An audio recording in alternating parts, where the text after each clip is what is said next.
नमस्कार, बहुत स्वागत आप सभी का। जी मध्य प्रदेश छत्तीसगढ़ देख रहे हैं आप और आपके साथ मैं हूं कीर्ति दीक्षित और आपकी आवाज में आप सभी का स्वागत है। अभी भोपाल में मासूम के साथ रेप और हत्या का मामला शांत भी नहीं हुआ था कि मध्य प्रदेश के एक और जिले रतलाम से 5 साल की मासूम के साथ हैवानियत की खबर सामने आ गई। बीते कुछ दिनों में छोटी छोटी मासूम बच्चियां लगातार इन दरिंदों के हवस का शिकार बन रही हैं। एक के बाद एक अलग अलग शहरों से इस तरह की घटनाएं सामने आ रही हैं जिन्हें सुनकर रूह कांप जाए, लेकिन इन मामलों में कमी देखने को नहीं मिल रही। एक तरफ सरकार के दावे हैं तो दूसरी तरफ सियासत है। सरकार दावा कर रही है कि लगातार अपराधियों की धरपकड़ जारी है, तो वहीं प्रदेश की मुख्य विपक्षी पार्टी कांग्रेस ने प्रदेश में बढ़ते महिला अपराध को लेकर कमान अपने हाथों में लेने की ठान ली है।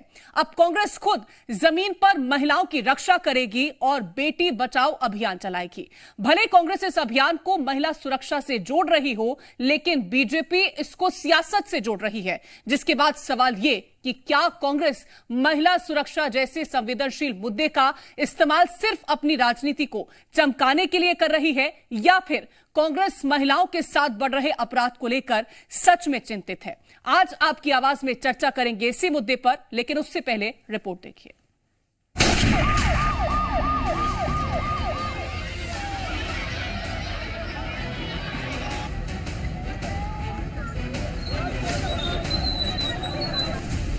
मध्य प्रदेश में बढ़ रहा महिला अपराध चिंता का विषय है।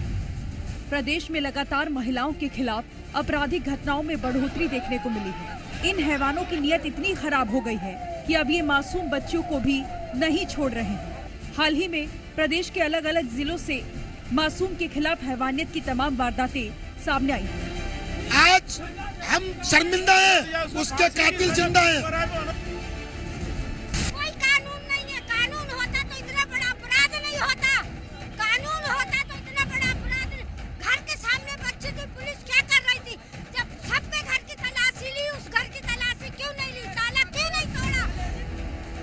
मासूमों के साथ होने वाले अपराधों को लेकर सरकार सख्ती तो दिखा रही है, पुलिस एक्शन भी ले रही है, लेकिन वारदात पर फिर भी लगाम नहीं लग पा रही है।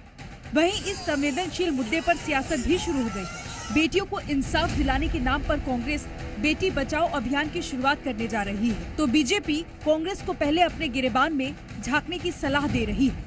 कांग्रेस पार्टी बेटी बचाओ अभियान चालू करना चाह रही है और मैं मानता हूं कि इस भावना को दलगत राजनीति से ऊपर करना चाह रही है। इनके लोग हमेशा बेटियों के खिलाफ हमेशा कृत्यों में पकड़े जाते हैं। अत्यधिक गंभीर मामला है और सरकार को जागना चाहिए। जब तक इस देश में कांग्रेस की सरकारें रही, महिला और बेटियां परेशान रही। अगर इतिहास उठाकर हम देखें तो इतने सारे उदाहरण देखने को मिल जाएंगे कि चाहे इनकी पार्टी में काम करने वाली महिलाएं हों, चाहे बेटियां हों, हमेशा प्रताड़ित होती रही हैं।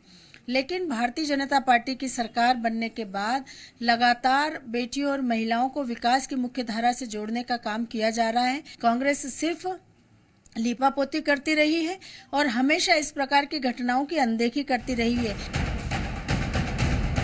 कांग्रेस बेटी बचाओ अभियान शुरू कर इस मुद्दे पर सरकार को घेरने की पुरजोर कोशिश कर रही है, लेकिन सवाल ये है कि क्या कांग्रेस इन अभियान के जरिए सच में बेटियों की सुरक्षा के बारे में सोच रही है, या फिर ये महज उसका अपनी राजनीतिक चमकाने का तरीका भर है। और इससे भी बड़ा सवाल ये भी है कि आखिर बेटियों की सुरक्षा कब और कैसे सुनिश्चित होगी। ब्यूरो रिपोर्ट, जी मीडिया।